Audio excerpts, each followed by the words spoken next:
Abaya Hawa, Ishaya Hawasay, ang may likha ng ating buhay. Abaya Hawa. Tawa kwartawa absyalanawa. Abaya Hawa siya ba samayang? Abaya Hawa siya ba samayang? Salaka lanawa. Salaka nalawa. Al-kataa yanawa. Al-kataa yanawa. Watawada lak al-damak. Watawada lak al-damak. Sa satap at kataa yanawa. Sa satap at kataa yanawa. Kalhalal hawad la abaya hawa al-hayam. Kalhalal hawad la abaya hawa al-hayam. Bahasa masyayak hawasay. Bahasa masyayak hawasay. Bahasa mrawakadas. Bahasa mrawakadas. Yaman. Yaman. So alam niyo yung meaning doon sa Tagalog version o sa English. Ay yung prayer na yon. Nasabi na noon. Nasabi ko na, no? Kasi Hebrew yon eh. Ngayon, dito na tayo sa chapter 60 and 61. Maiksi lang to. Dito mahaba. So, sa book of Jasher. Chapter 60, verse. Okay, basa. Ang aklat ni Jasher, Kabanata 60, verse 1 to 31.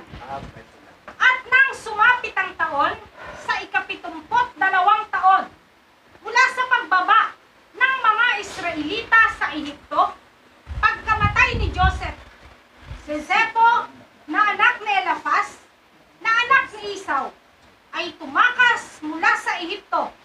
Siya at ang kaniyang mga tauhan, at sila'y umalis. At siya ay dumating sa Afrika, na kung saan ay sa Dinaba, kay Angias na hari ng Afrika, at tinanggap sila ni Angias na may malaking karangalan, at ginawa niya si Zepo na kapitan ng kaniyang hukbo. O yan, nakatakas. Kasi hindi na yan kinulong doon eh. Patay na si Joseph eh. Siyempre, malaya na siya. Kaya nagkapag-asawa pa yan, nakapagbinhi pa yan doon eh. Pero tumakas sila kay Haring Angias sa hari ng Dinaba. Dinaba, Africa. Sa Afrika, sa kontinent ng Afrika. Doon siya napunta. Ginawa siyang kapitan ng kanyang hukbo. Parang chief of staff. Ganon. Katulad ni Tera, na ama ni Abraham, chief of staff ni Nimrod yun eh. O yan. Ngayon, anong sunod na nangyari? At si Zepo ay nakasumpong ng biyaya sa paningin ni Angias at sa paningin ng kaniyang bayan. At si Zepo ay naging pinuno ng hukbo ni Angias na hari ng Afrika sa loob ng maraming araw. At hinikayat ni Zepo si Angias na hari ng Afrika na tipunin ang lahat niyang hukbo upang yumaon at makipaglaban sa mga Ehipsyo at sa mga anak ni Israel, at upang ipaghiganti sa kanila, at nakapag-usap siya sa kanyang mga kapatid.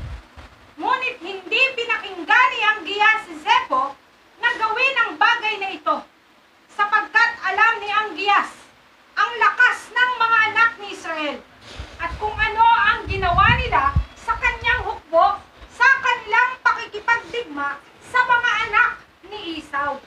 Ito si Shipho, nanulsol. Na sige, lusubin natin yung Egypt, yung mga anak ng Israel doon para makaganti tayo. Eh, ayaw naman to si Haring Angias. Sabi niya, malakas yung mga anak ng Israel doon. Hindi natin kaya yun. No. Ito, walang kasawaan to eh. Kasi gusto itong gumanti kasi nakulong siya doon eh. Tuloy. At si Zepo sa mga araw na iyon ay napakadakila sa paningin ni Angias at sa paningin ng buong bayan niya. At palagi niyang hinikayat sila na makipagdigma laban sa Ehipto, ngunit ayaw nila. At ito ay nangyari na. Noong mga araw na iyon ay may isang lalaki sa lupain ng Chitim sa lungsod ng Buzimna na ang pangalan ay Ozo. At siya ay tinanghal na dakilang tao ng mga anak ni At ang lalaki ay namatay at walang anak na lalaki. Tanging isang anak na babae na, ang pangalan ay Janya. At ang dalaga ay napakaganda, maganda at matalino. Walang nakitang katulad niya sa kagandahan at karunungan sa buong lupain. Ayan. Ito si Jania, na anak ni Uso, kasi medyo oso na yung panahon na yon. Ang Kitim, ayun yung Cyprus ngayon, na nasa katabi lang ng Italia, ng Italy.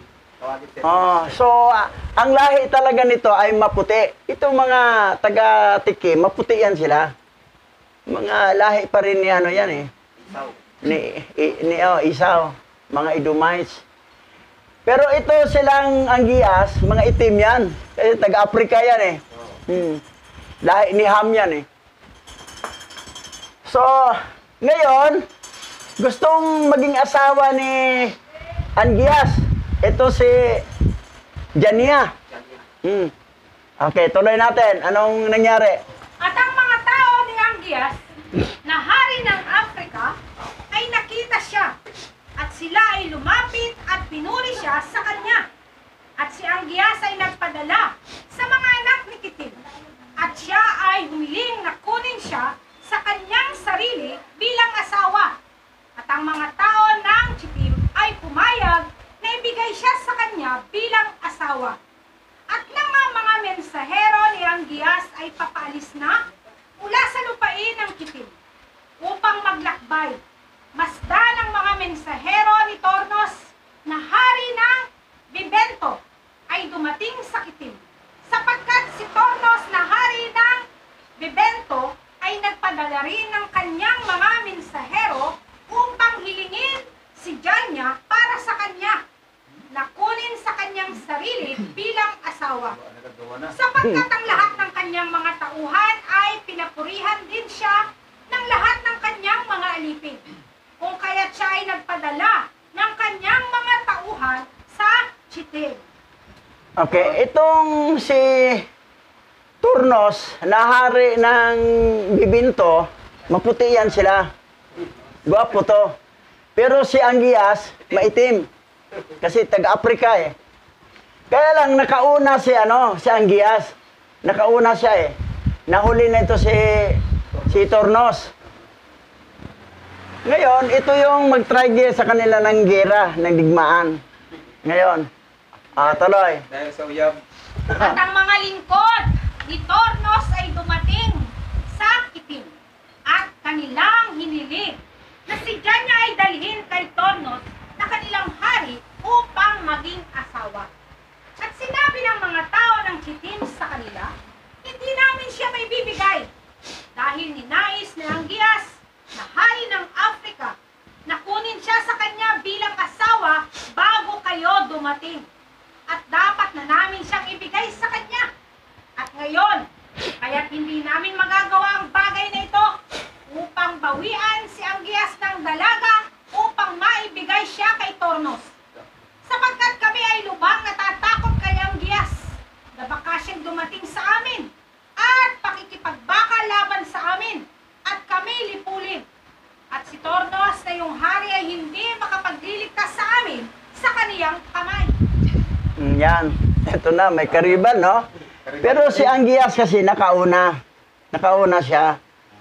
Ngayon, ito kasi wala namang ligawan eh. Yung mga pinuno lang, magulang, yun lang ang makausap. Sunod na lang yung anak. Kung yan ang anak ng mga husband mo. Ito, patay naman magulang niya. So ito na lang elders ng taga-Tikim. Ngayon, sabi nila, naunahan kayo. Si Turnos, naunahan ni Angias. So, hindi pwedeng ibigay sa inyo, baka lusubin kami dito, magagalit na nakauna siya. Tapos ibinigay namin sa inyo, kay Turnos, at saka lipulin kami. At alam ko hindi kami may ligtas ni Turnos. So, yon. Ito yung mag-trigger ng gulo to eh. Okay, tuloy. At nang marinig ng ni Tornos ang lahat ng mga salita ng mga anak ni Kitim. Siya'y bumalik sa kanilang hari at isinaysay sa kaniya ang lahat ng mga salita ng mga anak ni Kitim.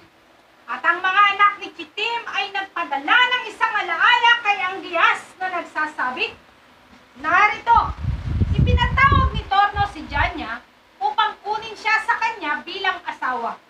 At kami ay sumagot sa kanya na naunahan ka kay Angias na hari ng Afrika.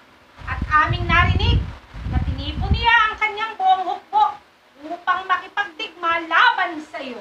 At siya ay nagnanais na dumaan sa daan ng Sardonia upang labanan ang iyong kapatid na si Lukos.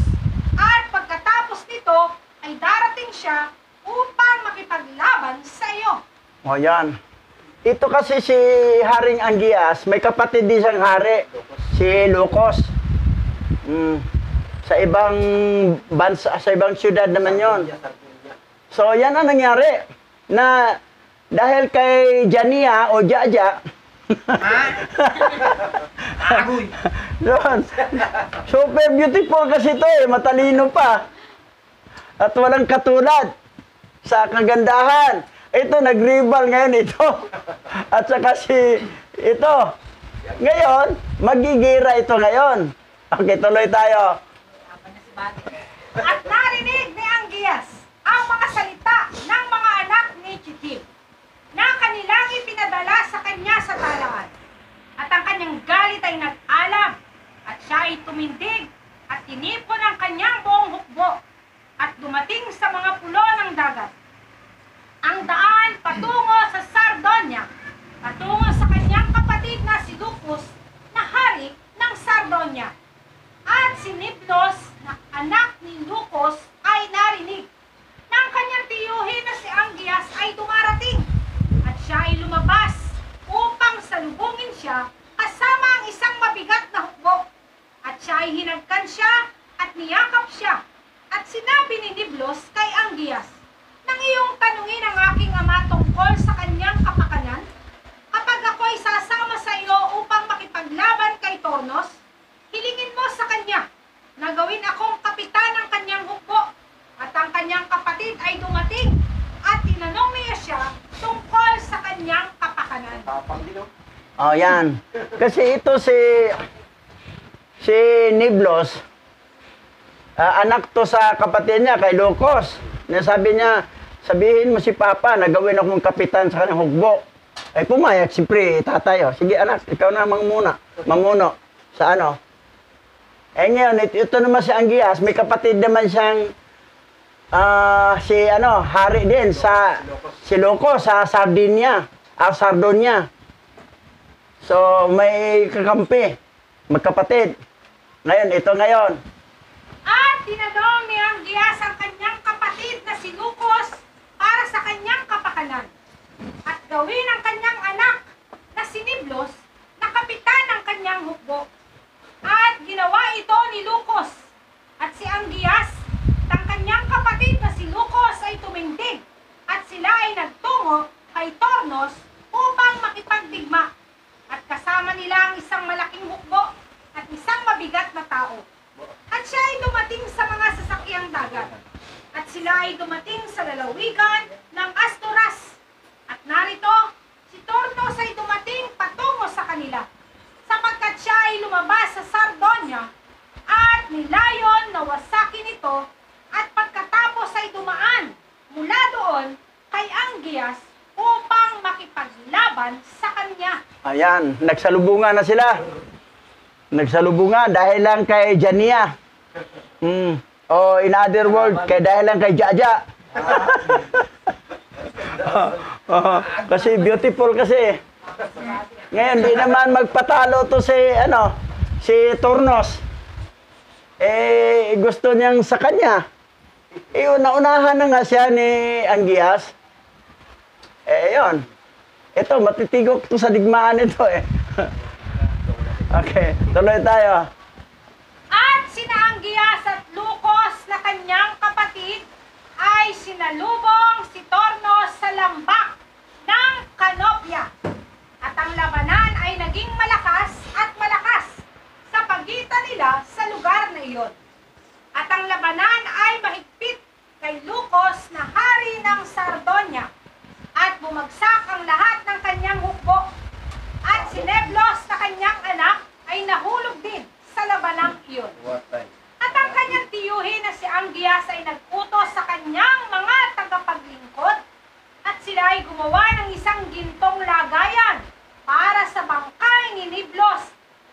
Niblos ay nilagay doon. At si Angias ay muling nakipagdigma kay Tornos. At si Angias ay mas malakas kaysa sa kanya. At kanyang pinatay si Tornos. At kanyang pinatay ang lahat ng kanyang mga tao sa pamagitan ng talim ng espada. At si Angias ay nagiganti sa kapakanan ng anak ng kaniyang kapatid na si Niblos na anak na lalaki ni Lukos. So, ito si Tornos, tigok. Kasi lalong tumatapang ito si Haring Angias dahil napatay yung pamangkin niya na pinuno ng hukbo sa kanyang ama, si Niblos. Patay. Natalo si Tornos. Nawala na siyang karibal. Solo na niya si Jaja. Si Jania. Solo na niya. Okay, tuloy tayo. At nang mamatay si Tornos, ang mga nakaligtas sa labanan ay nanghina. At sila ay tumakas mula sa harap ni Angias at ni Lukos na kanyang kapatid. At hinabol sila ni Angias at ng kanyang kapatid na si Lukos hanggang sa lansangan na nasa pagitan ng Alpano at Roma. At napatay nila ang buong hukbo ni Tornos sa talim ng espada. At inutusan ni Lukos na hari ng Sardonia ang kanyang mga tagapaglingkod na gumawa sila ng isang kabaong na tanso. At dapat nilang ilagay doon ang katawan ng kanyang anak na si Niblos. At inilibing nila siya sa lugar na iyon. Biro, hinabol nila, di ba, doon sa lugar ng Bibinto. Nadaanan nila ang Alpano at saka Roma. Ang Roma is a capital city of Italy. So, yan. Ngayon, gilibing na sa si itong anak ni Lukos, si Niblos. At saka gilibing din si Haring Torno. Tuloy. At sila ay nagtayo sa ibabaw nito ng isang mataas na tore doon sa lansangan. At tinawag nila ang pangalan nito ayon sa pangalan ni Niblos hanggang sa araw na ito. At kanilang inilibing din si Tornos na hari ng Bibento doon sa lugar na iyon kasama ni Niblos at Masdan. Sa lansangan sa pagitan ng Alpano at Roma, ang libingan ni Niblos ay nasa isang tabi at ang libingan ni Tornos sa kabilang panig at isang semento sa pagitan nila hanggang sa araw na ito. Yan. Gilibing yung dalawa sa lugar sa labanan. Nagawa pa sila ng mahabang tower. Tapos dito, pagitan lang yung simento. Gilibing din nila ang kalaban nila, si Tornos. Hindi na pinabayaan. Kasi yung mga tauhan ni Tornos, tumakas na Iniwan na yung mga patay. So, gilibing na lang ng hari, respeto. Ayan. Tapos, nalibing rin si Niblos. So, ngayon, ano pang sunod nangyari? At nang ilibing si Niblos, si Lukos na kanyang ama ay bumalik kasama ang kanyang hukbo sa kanyang lupain sa Sardonia. At si Angias na kanyang kapatid na hari ng Afrika ay pumunta kasama ang kanyang mga tao sa lungsod ng Bibento. Iyon ay ang lungsod ni Tornos. At nabalitaan ng mga naninirahan sa Bibento ang kanyang katanyagan at labis silang natakot sa kanya. At humayo sila upang salubungin siya ng may pag-iyak at pagsusumamo. At ang mga naninirahan sa Bibento ay nakiusap sa Angias na huwag silang patayin o sirain ang kanilang lungsod. At ginawa niya ito sapagkat ang Bibento sa mga araw na iyon ay ibinilang bilang isa sa mga lungsod ng mga anak ni Chittim. Kaya nga, hindi niya winasak ang lungsod. Yan. So, mabait naman to si Angias Dahil nagpakaawa yung taga-Bibinto, huwag nyo kang patayin at saka huwag sirain ang lungsod. Okay naman Dahil ang Bibinto, maander na sa tikim. Pinuno ng sandatahan ni Angias ay si Sipho So ngayon, anong sunod nangyari?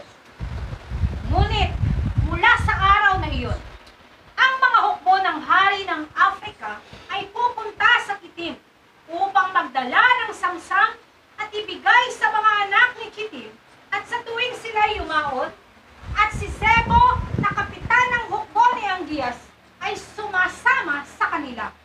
At pagkatapos nito ay lumiko si Angias kasama ang kanyang hukbo at sila ay dumating sa lungsod ng Huzemna at kinuha ni Angias mula roon si Janya na anak ni Ozo bilang asawa at dinala siya sa kanyang lungsod sa Afrika. Oh, yan. Nakuha na si Jaja. Si patay na yung karibal eh. Oh, yan. Dala na kita. Ako ng husband mo. Oh, panalo kami sa digmaan. Yung karibal ko, wala na. Tigok na. Ginibig namin doon. Kaya lang, nasawi yung pamangkin ko eh. Yung pamangkin ko, nasawi. Kapalit dyan niya. Oh, yan. Nasa Afrika na. Ngayon, tuloy ang kwento. Oh. Ang aklat ni Jasher, Kabanata 61, verse 1 to 25. At nangyari, ng panahong iyon ay iniutos ni Faraon na hari sa Ehipto sa buong bayan niya na gumawa para sa kaniya ng isang matibay na palasyo sa Ehipto. At inutusan din niya ang mga anak ni Israel na tulungan ang mga Ehipsyo sa pagtatayo. At ang mga Ehipsyo ay gumawa ng isang maganda at eleganteng palasyo para sa isang maharlikang tahanan. At siya ay nanirahan doon at kanyang binago ang kanyang pamahalaan at siya ay nagharing ligtas. Oh, yan. Ngayon, pag dumating ang panahon na yan ay mamatay, may kasunod yung anak niya, yun na yung malupit na sa Israel. Dahil hindi na kilala si Joseph at yung mga lupit makawawa ng mga Israelita yung panahon na yan. Ngayon dito, medyo okay pa. Kaya lang, pinatulong ang tulungan mo ang mga Egyptyo na maggawa ng bahay sa aking palasyo na magarang palasyo. So, tumulong rin mga Israelita kasi wala na si Joseph, patay na. Yung mga patay na rin. Okay, tuloy tayo. At si Zebulon na anak ni Israel ay namatay sa taong iyon, na siyang 72 taon ng pagbaba ng mga anak ni Israel sa Ehipto. At si Zebulon ay namatay na 114 na taon at inilagay sa isang kabao at ibinigay sa mga kamay ng kaniyang mga anak. At sa 75 taon ay namatay ang kanyang kapatid na si Simeon. Siya ay 120 taong gulang sa kanyang kamatayan. At siya rin ay nilagay sa isang kabaong at ibinigay sa mga kamay ng kanyang mga anak. Biro mo ha, 120 si Simeon. Si Granlolo mo, namatay siya, si Zebulon, 114 na taon. 140. So mga gurang na talaga sila. 140 ang edad. Oo. So yan. Tuloy. At si Zebo, na anak ni Elifaz, na anak ni Isaw, na kapitan ng hukbo ni Angias na hari ng Dinaba, ay araw-araw pa rin hinihikayat kay Angias na maghanda sa pakikipaglaban sa mga anak ni Israel sa Ehipto. At ayaw gawin ni Angias ang bagay na ito, sapagkat isinaysay sa kaniya ng kanyang mga lingkod ang buong lakas ng mga anak ni Israel, kung ano ang ginawa nila sa kanilang pakikipaglaban sa mga anak ni Isaw. At araw-araw ay hinihikayat ni Zebo si Angias na makipaglaban sa mga anak ni Israel ng mga araw na iyon. Yan. Kulit si Zebo. Kulit nga yan, dahil lusobin natin, natanong na natin silang turnos na karibal mo eh. Kayang-kaya natin. Oo, kayang-kaya natin. Kasi gusto nga makaganti yun eh. Kasi nakulong siya doon eh. Nakalaya lang dahil patay na si Joseph. Parang pinagbigyan kasi isa lang ang nanay nilang pinagalingan, si Rebecca eh. Magkamag-anak rin yun eh. Magkaiba lang ang tatay. Ngayon, ang nangyari, bandang huli, lumambot din si Angias, pumayag na rin. Okay, eto tingnan natin ha. At pagkaraan ng ilang panahon, ang Giyas ay nakinig sa mga salita ni Zepho at pumayag sa kanya na makipaglaban sa mga anak ng Israel sa Ehipto. At inayos ni ang Giyas ang lahat ng kanyang mga tao, ang mga tao na napakarami, tulad ng buhangin na nasa baybayin ng dagat. At ginawa niya ang kanyang pasya na pumunta sa Ehipto upang makipagdigma. At sa gitna ng mga lingkod ni Angias ay may isang kabataan na 15 taong gulang, si Balaam, na anak ni Beor. Ang kabataang ito ay napakatalino at nakakaunawa ng sining ng pangkukulam. Oh, yan. Ito si Balaam. Balaam. Ay, ano to? Para tong katulad sa lolo ni Aljiboy. Kontikiro. Oo. Na magaling magano. Mahula. At saka mangkulam. Mayroon na pala nung panahon na yan, ha? Mayroon na, panahon na yan. Okay. Tuloy tayo. At sinabi ni Angias kay Balaam, isinasamo ko sa iyo na sabihan mo kami upang aming malaman kung sino ang mananaig sa labanang ito sa aming pakikipagdigma ngayon sa mga anak ni Israel sa Ehipto. At si Balaam ay nag-utos na sila ay magdala ng wax. At si Balaam ay gumawa ng larawan na kahawig ng mga karo at ng mga ngabayo na kumakatawan sa mga hukbo ni Angias at sa mga hukbo ng Ehipto. At kanyang inilagay ang mga larawang karo at mga larawang nangangabayo sa tubig para malaman kung sino ang mananaig sa digmaang ito. At kumuha siya ng mga sanga sa puno ng merto na ginamit niya at siya ay kasama sa tubig sa ibabaw ng tubig at inilagay ang mga larawan sa tubig at doon niya idinikit ang mga larawan at ang mga larawang hukbo ni Angias ay nahulog sa harap ng mga larawan ng mga hukbo ng mga Ehipsyo. Talo. At least nalaman ni Angias na matalo pala tayo. Marunong na si Balaam pala mantawas. Oo. Panawas yun eh, yung kandila, papatak tubig. Oo. Kung ano yung lalabas na figure, ayun yun. Yung disciple niya, itong lolo ni Aljiboy. Ayun.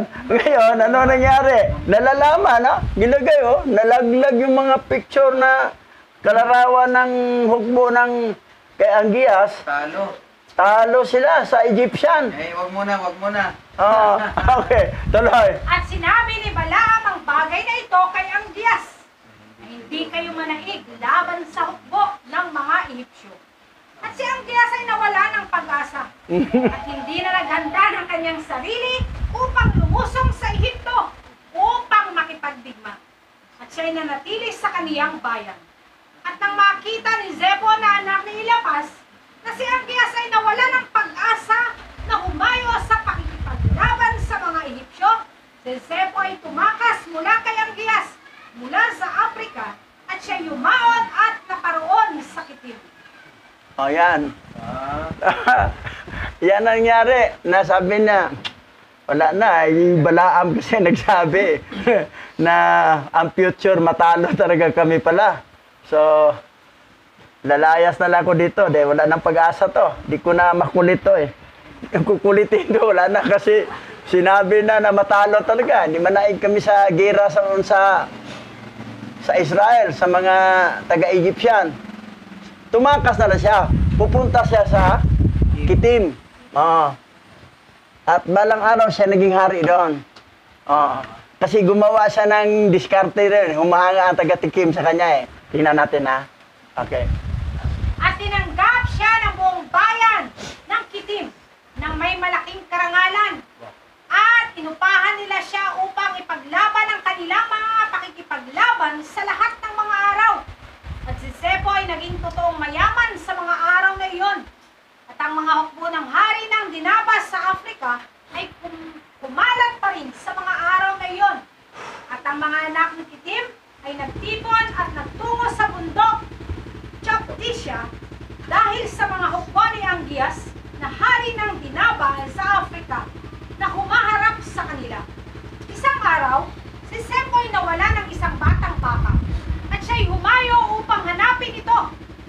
narinig niya ito na umuungol sa palibot ng bundok. Ito si Sipho, inupahan siya, binayaran, sinahuran siya sa mga anak ni Kitim. Yung panahon na yan. That's why lalo siyang yumaman kasi may sahod siya eh. Kasi tumakas na siya dahil nalaman ni yung kalahi ng lolo ni RG Boy na matalo pala sila sa digmaan sa ano. Lumayas na lang siya dahil wala akong pag-asa dito. Di ko na masulsulan tong hari na lulusobin namin ang Egypt. So, punta siya sa Kitim. Ngayon, ano nangyari? Kasi ito nangyari, ito si Sipho, nawala yung kanyang kawan, yung baka niya, yung batang baka. Nawala, hinahanap niya. Pero narinig niya may umungol doon sa palibot ng bundok. Pinuntahan niya. Tuloy. At si Zepho ay yumaon at nakita niya at narito, may isang malaking yungib sa ibaba ng bundok at may isang malaking bato doon sa pasukan ng yungib. At hinati ni Zepho ang bato at siya'y pumasok sa yungib at siya'y tumingin at narito, isang malaking hayop ang lumalamon sa baka. Mula sa gitna pa itaas, ito ay kahawig ng isang tao. At mula sa gitna pababa ay parang hayop. At si Zepho ay tumindig laban sa hayop at pinatay ito ng kaniyang taba. At nabalitaan ng mga nananahan sa Kitim ang bagay na ito. At sila'y nagalak na mainam. At kanilang sinabi, ano ang ating gagawin sa taong ito na pumatay sa hayop na ito na lumamon sa ating mga hayop? Yan. So, tikba lang yun eh. Kasi ang kalahati, tao. Ang kalahati ba, hayop.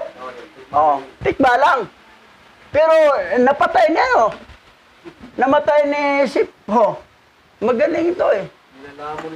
Napatay niya. Ngayon, natuwa rin ang mga taga-tikim na, itong Sipho nito eh, magaling to sa diskarte at saka may tapang. Action star pala to eh. Ngayon, mayroon silang gagawing reward sa taong ito. At silang lahat ay nagpupulong upang italaga sa kaniya ang isang araw sa loob ng isang taon. Bilang parangal na tinawag nila ang pangalan niyaon na Zepho ayon sa kaniyang pangalan. At sila ay nagdadala sa kaniya ng mga handog na inumin taon-taon sa araw na iyon. At sila ay nagdala sa kaniya ng mga kaloob. Sa oras na iyon, si Janya na anak ni Ozo, na anak ni Haring Anggias, ay nagkasakit. At ang kanyang karamdaman ay naramdaman ni Anggias at ng kanyang mga pinuno. At sinabi ni Anggias sa kanyang mga pantas, ano ang gagawin ko kay Janya at paano ko siya papagalingin mula sa kanyang karamdaman? At sinabi sa kaniya ng kanyang mga pantas, sapagkat ang hangin ng ating lupain ay hindi gaya ng hangin ng lupain ng Kitim. At ang ating tubig ay hindi gaya ng kanilang tubig. Kaya't mula rito ay nagkasakit ang reyna. Okay, dito muna tayo kay Sipho. Dahil sa ginawa ni Sipho na napatay niya yung tikbalang yun eh, dahil ang kalahati, pataas, tao. Ang pababa ay hayop. Napatay. Kasi yung kumakain ng mga hayop nila doon eh. Di natuwa ang mga taga-tikim na, ito yung mga lumalamon sa hayop natin eh. So, ngayon, napatay na. So, ginawa nila yung parang, special day para sa kanya. In once a year, may special day, nakapangalan na kay Sipho. At saka bibigyan siya ng mga regalo, mga pagkain, mga inumin. Sikat siya doon. Kasi umalis na siya kay Haring Anggias, hindi na niya masulsulan na lusobin ng kasi si Balaam ang dahilan na di kayo manaig sa Egypt pag pupunta kayo, matalo kayo. Dahil nagpupunta pa kasi siya sa instructor ni lolo ni RG Boy eh. So, nalaman tuloy na ang future mangyari na talo. Tama yung matalo talaga sila doon. So, yon. Ngayon, ito naman si Jaja, si Jania, nagkasakit. Sabi ni Haring, paano to? Paano to mapagaling? Sabi niya doon sa mga pantas. Sabi ng mga pantas, ang hangin natin dito sa Afrika, iba sa hangin sa Tikim. At ang tubig natin dito, iba doon. So, nanibago ang katawan ni Jaja, ni Hania. Kasakit dahil sa hangin at saka sa tubig. Ngayon, anong solusyon? O, basa. Sapagkat sa pamagitan ng pagbabago ng hangin at tubig ay nagkasakit siya. At dapat umiinom lamang siya ng tubig na nagmula sa bukal ng forma, sa kitim na pinalaki ng kanyang mga ninuno. At inutusan ni Angias ang kanyang mga tagapaglingkod. At dinala nila sa kanya ang mga sisidla na may tubig mula sa bukal ng forma, na pag-aari ng kitim. At kanilang tinimbang ang tubig na iyon, kasama ng lahat ng tubig ng lupain ng Afrika. At natagpuan nila na ang mga tubig na iyon na mas magaan kaysa sa mga tubig ng Afrika. Oh, yun. Kasama eh. Oh. Yung sa Afrika. So, ang tubig sa Tikim, Magaan. magaan. Eh, ang sa Afrika, mabigat. May kasamang lupa yun eh. Oh. May lagod. So, hindi kaya sa katawan ni Jaja. May latak. May latak-latak. Oh, yung may nagkasakit. Hanggang ngayon naman eh. Eh, kailangan, tubig talaga galing doon. Yun ang gagawin nila ngayon. Mag-connect sila ng tubig. Galing doon, papunta sa kanila. Okay, tuloy. At nakita ni Angias ang bagay na ito. At inutusan niya ang lahat ng kanyang mga opisyal na tipunin ang mga mamumutol ng bato sa libo-libo at 10,000. At siya ay pumutol ng bato na walang bilang. At ang mga tagapagpayo ay dumating. At sila ay nagtayo ng isang napakalaki na tulay na ito'y maghahatid ng tubig mula sa bukal ng forma sa lupain ng kitim hanggang sa Afrika. At ang mga tubig na iyon ay para sa lahat ng kanyang reyna at paliguan upang inumin at inumin ang mga tubig na iyon mula sa lahat ng kanyang reyna at para kay Janya sa pamagitan nito ay pagdidilig nito sa lahat ng binhi kung saan maaaring makuha ang pagkain at lahat ng bunga ng lupa. Biro mo, sabi rito, para sa lahat ng kanyang reyna. Dami plus Hindi awa. lang pala isa. Dami palang asawa to si Angias. Para sa lahat oh. Oh, para sa lahat ng kanyang reyna. Hindi lang pala sa Salomon ng maraming sawa, pati si Angias ko lang. So, yon. Ngayon, gagawa sila ng na yung galing yung bukal galing doon sa Kikim, Parang irrigation. irrigation, hanggang papunta doon sa Afrika para doon na magamit sa kanyang mga reyna. Inumin at pangdilig. Wapo. Oh, tuloy. At ang hari ay nag-utos na sila ay magdala mula sa lupain ng kitim sa malalaking sasakyang dagat. At sila rin ay nagdala ng mga bato na itatayo dito. At ang mga tagapagpayo ay nagtayo ng palasyo para kay Janya na reyna. At ang reyna ay gumaling sa kanyang karamdaman. At sa pag-ikot ng taon, ang mga hukbo ng Afrika ay nagpatuloy sa pagpunta sa lupain ng kitim upang kumuha gaya ng dati. At narinig ni Zepho na anak ni Eliphaz ang kanilang ulat. At siya ay nag-utos tungkol sa kanila at siya ay nakipaglaban sa kanila. At sila ay tumakas sa harap niya at kaniyang iniligtas ang lupain ng kitim mula sa kanila. Ayan na. Ang dati niyang chief of staff, kalaban na niya. Kasi dito na si Po sa taga-Tikim eh. Taga-Tikim na siya. Eh, pupunta yung mga taga-Afrika, pupunta doon sa kanila, hindi pwede. Kukuha kayo ng rito? Gira tayo. Kalabanan niya. So yan. Ngayon, anong sunod na nangyari? At nakita ng mga anak ni Kitim ang kagitingan ni Zepho. At ang mga anak ni Kitim ay nagpasya at ginawa nilang hari si Zepho sa kanila. At siya ay naging hari sa kanila. At habang siya ay naghahari, sila ay yumaon upang supili ng mga anak ni Tubal at ang lahat ng mga pulos sa palibot.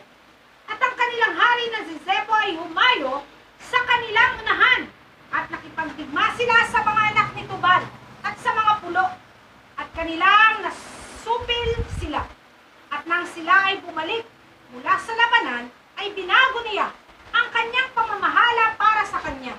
At siya ay nagtayo para sa kanya ng isang napakalaking palasyo para sa kanyang maharlikang tahanan at upuan.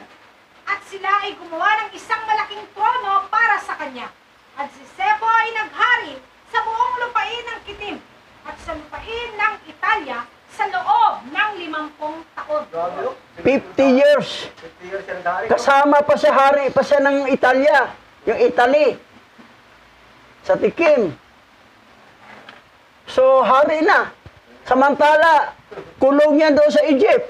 Yung buhay pa si Joseph. Apo yan ni Esau.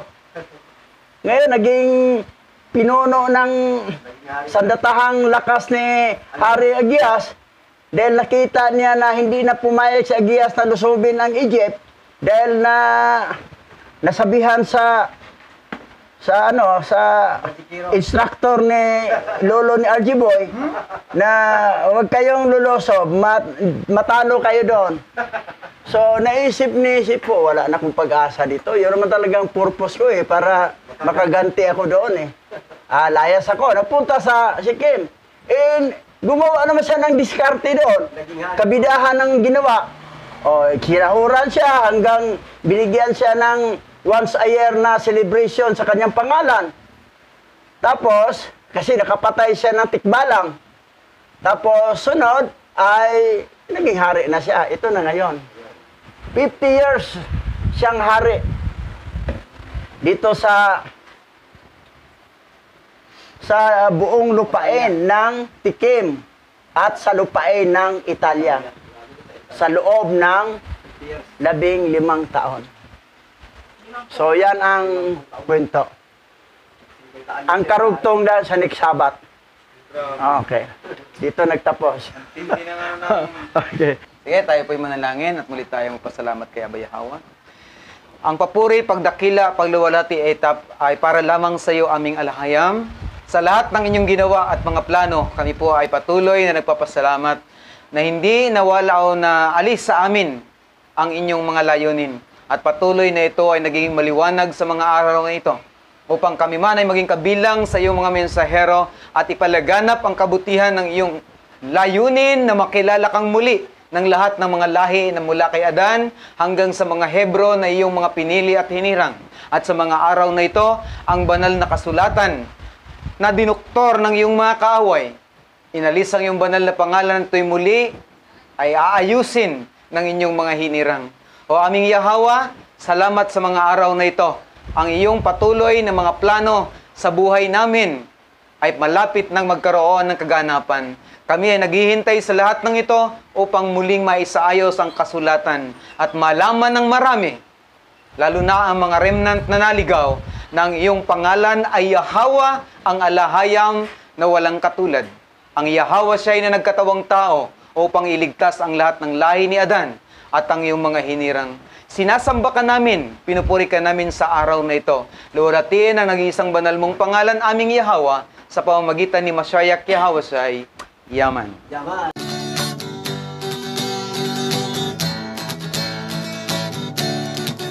Apa Yahweh, siya Yahweh say ang may likha ng ating buhay. Aba Yahweh,